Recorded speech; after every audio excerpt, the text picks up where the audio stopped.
Hey, it's Leisha from Caught by Design. Today I'm going to show you how to use the Text to Path tool in Silhouette Studio to not only curve text, but to make it fit to the contours of other shapes as well. Now, the simplest shape to use is a curve like a circle or an oval. So let's start with that. I'll use my drawing tools, my Draw an Ellipse tool, and just draw a simple oval. Then I'll click on my Text tool, and let's type the word welcome. Now, when you type out the text, you'll see this green box around it. That shows you that you are in text editing mode.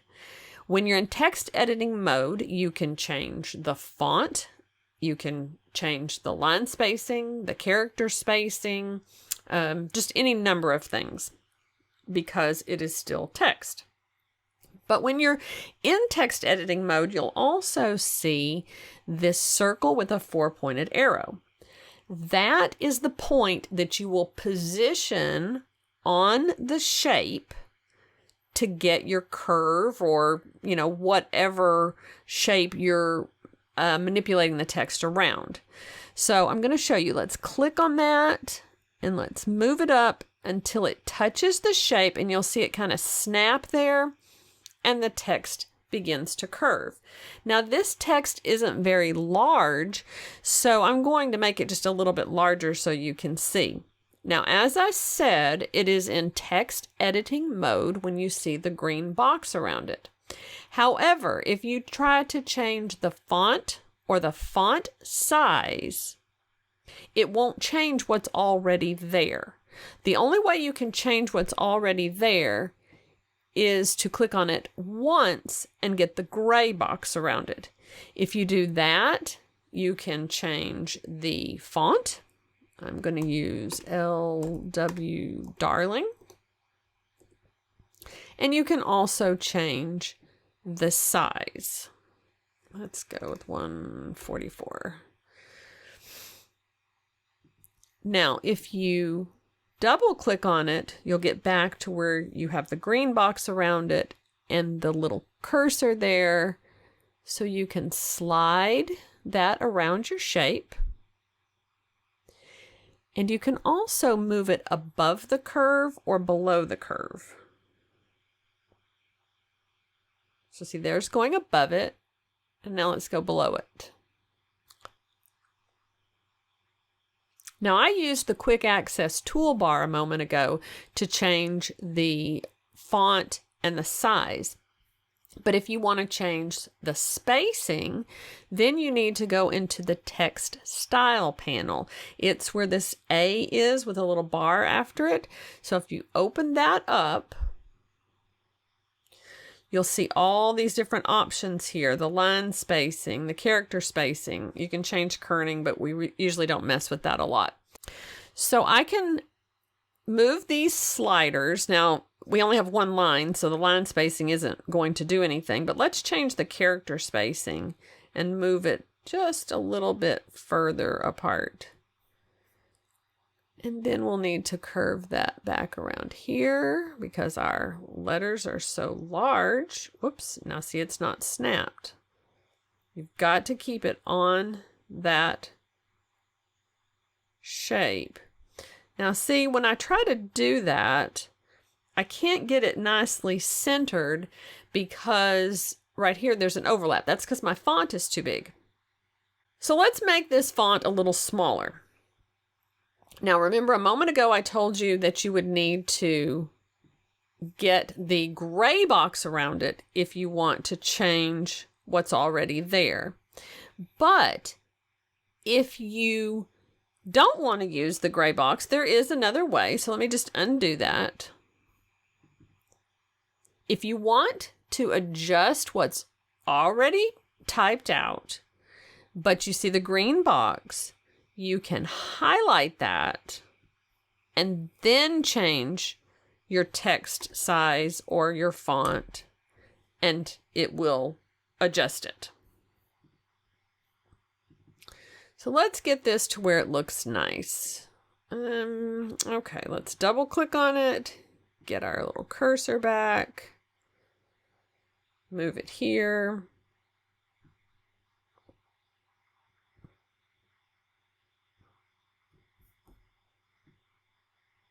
Space it a little bit closer together. And when you're adjusting the font, you can use the quick access toolbar up here, or you can use the text style panel.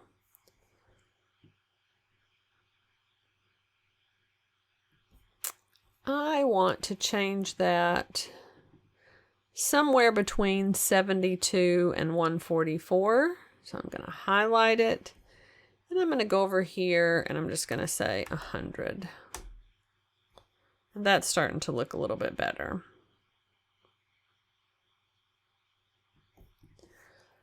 Okay, so that looks pretty nice, but what happens if I want to copy this? So I've got my nice little curve there, and I'm going to right click and choose copy. And then I'm going to go down here and I'm going to choose paste. Ah, it's not curved anymore.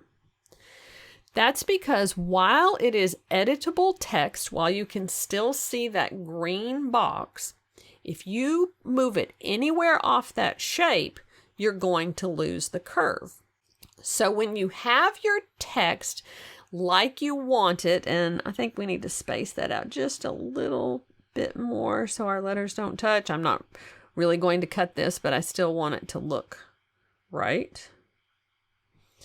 If you right click and choose convert to path, the text, although it looks like text, is now a shape.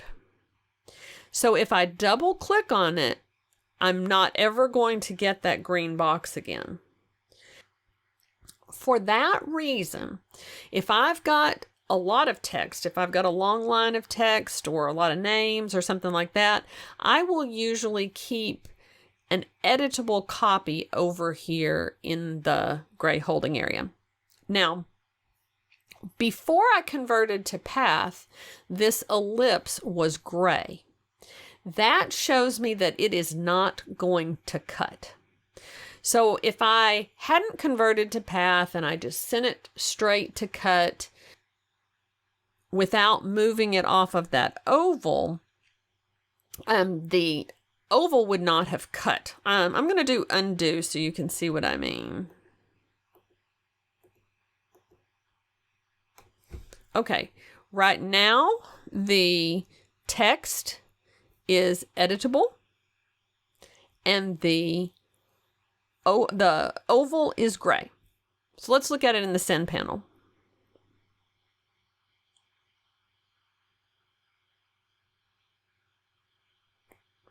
Do you see how the oval is not going to cut? So if that was exactly where I wanted it and I wasn't going to do anything else with it, I didn't need to save it, I didn't need to copy it, I could just leave it like that and not convert to path.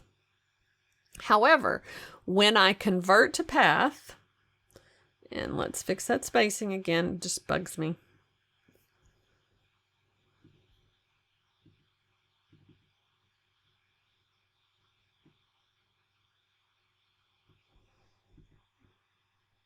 So I'm going to right click, convert to path. Now the oval is red. So let's look at it in the send panel again. Now the red oval is going to cut. So if you don't want that to cut, you'll need to delete the shape.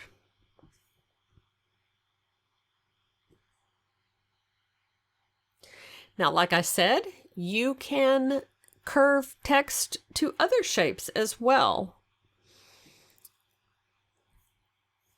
So let's use the Flexor shapes. That is an upgrade. You have to have Designer Edition Plus or Business Edition to use Flexor shapes. But let's just draw a star here. I'm going to move that star around a little bit and get some better points. Now, when you're using shapes like this, you have to do a little finagling and experimenting because you don't know where all the words are going to line up. So like here, things are crowded a little bit and my star is too big for what I want to put on there. So let's make the star a little smaller, or you could make the font a little larger because I want my text to fit just around the star and start like right here and end right here. So you just have to play with it a little until you find what works. So I'm double clicking until I get my little point there.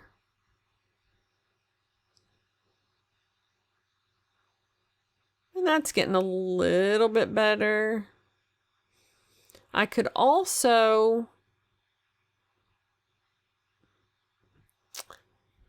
I don't want those to crowd. So let's space that out a little bit more. Oh, that's looking pretty good. But I've lost some wording there. Okay, so 120.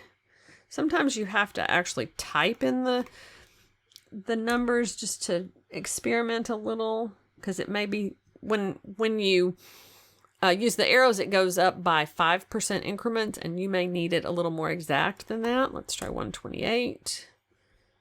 All right, 130.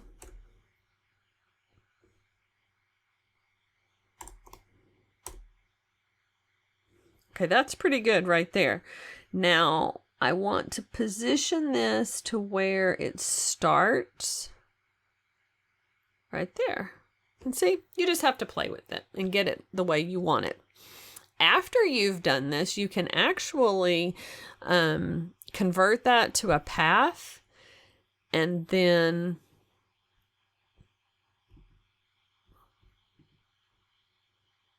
I'll show you. We'll convert it to a path. We'll move the star out of the way. And then if I needed to, say like I wanted this to be more of an angle, you can ungroup it and you'll get a whole bunch of tiny little parts, but you could take that one little eye there and turn it around or manipulate it any way you want.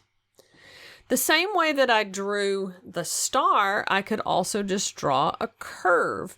So I'm going to use the line tools and the draw a curve shape. I'll just click down with my mouse and draw up. And then I let go.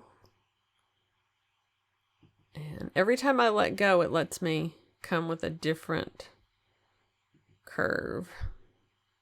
And then to stop drawing, I just double click. I don't like the shape of that curve for this word, so I'm going to draw another one. I just want more like this.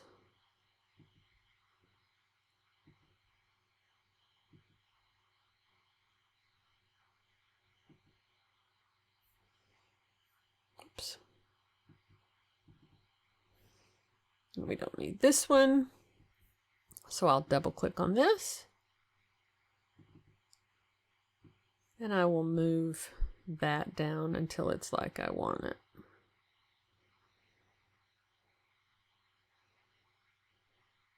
And as we say here in the South, sometimes you just have to hold your mouth just right until you get it like you want it. Now, getting this pinwheel was a little bit more complex. I used the line effects panel and drew a pinwheel here and kind of manipulated it around. Honestly, you'd probably be better off just trying to draw one freehand or using a pinwheel you get from somewhere else, but it can be done. And then I typed out, this is two different fonts here. So I used just a regular font, and then I used a color font to put the little the little flower in between there, just to give it some interest. Okay, so I've got it curved around this shape, and I would do some adjusting to make sure it started with the word happy birthday, and ended with 2U, just like we did with the Twinkle Twinkle Little Star. Now, a design like this is not going to work well as a cut file. Number one, it would be very tiny pieces, but also because I've used a color font in there, it's more suitable for printing. In fact, if I convert it to a path, I'll lose the characteristics of that color font. So let me show you. If I select it and convert to path, see how those turn to a solid color, and it's just not what I want. So for something like that, you don't need to make it a compound path. You don't need to convert it to a path. Just leave it like this and then print it out. It looked like it was moving off that pinwheel, but instead the pinwheel was just slow to move with it. You can also manipulate text to fit around the curves of a print and cut shape. So here's one that I used a print and cut design from the Silhouette Design store. So let me show you how to do that. I'll just open up that design. It's called Mermaid Seashell, I believe.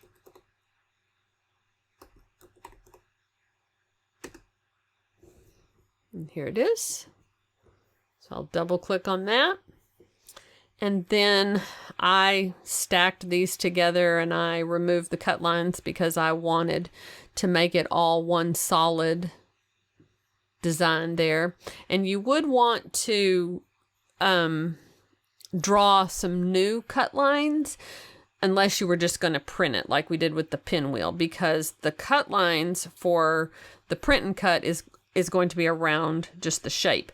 Now, if you were putting it inside the shell or along her hair or whatever, you would be able to just use the cut lines that are already there. But for something like I put together here, again, it's going to be more suitable for printing unless I draw an additional cut line around it.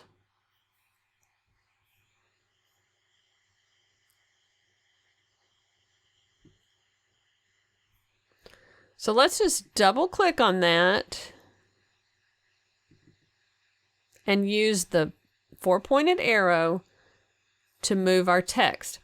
Now what's happening here is that the text is curving to this right here. So we have to make sure we're curving it to the correct part of the print and cut. So you can, move it around a little bit if you want, or you can do some manipulation to the print and cut. So what I'm going to do is I am going to ungroup it. And then I'm going to move this down here. I'm going to group this back together.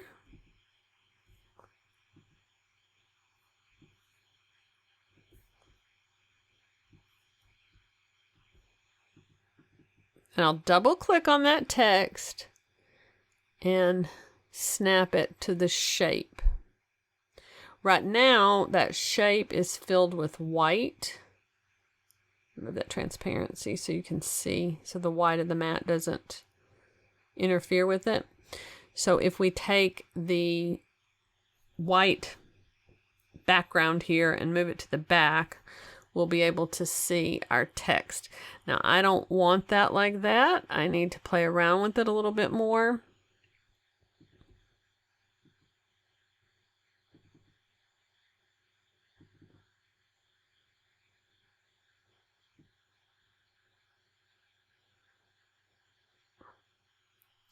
And then I would probably space it out. You can even go in and make some manual spaces in there. Like, say here, after the word mermaids, I'm just going to go in and just add some spaces until that word have gets where I want it to be. Same way here with more. And then So you do have to just play around with this text a little bit. And then once you have it like you want it, like I said, I would fine tune that a bit.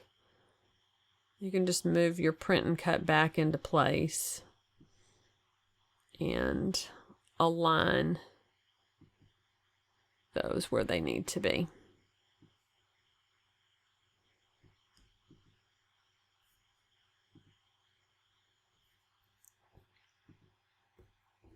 Now, what about if you want to curve 2 words and you want it to be going the right way? Well, if I were to take the text and type it out as a phrase, and let me just draw a circle here.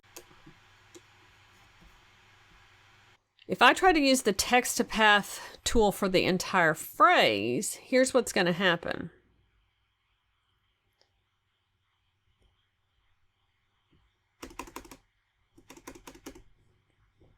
I can put some spaces in there, but it's going to make the bottom word be upside down. So what you have to do in a case like that is take the words, take the phrase, and put whatever you want on the top in one text box and put whatever you want on the bottom in a second text box. So let me, I'm just going to duplicate this, and then I'm going to change the wording.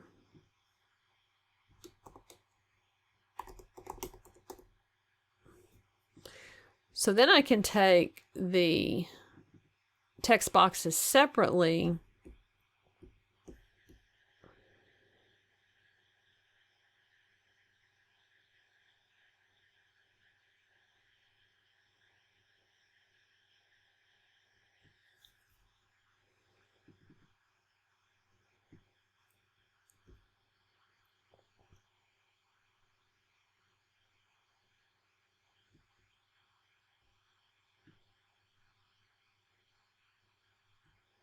and curve them like I want them. And I would also probably space out this text. It's too crowded right now.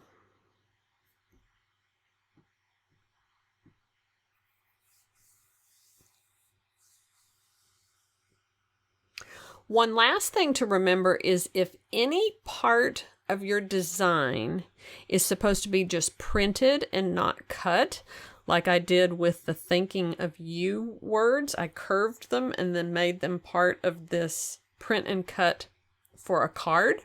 You want to make sure that none of that is set to cut. So if I go into the send panel, I only want to see dark red lines around what is actually supposed to be cut. So this part right here, if I were to ungroup it, you would see that I set the text, let me get that ungrouped again. This was part of a print and cut that I got from the design store. This is the text that I curved, and I've got it set to no cut.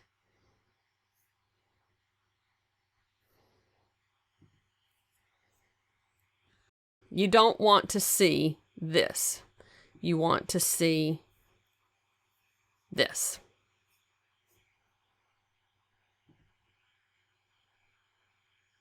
I hope you've enjoyed this tutorial on how to use text to path. It's really a fun function to use, although, like I said, it can be a little frustrating sometimes to get those, to get that little 4-pointed circle exactly where you need to be. But just work with it and be patient with it, and you can accomplish some really cool things. Thanks for watching.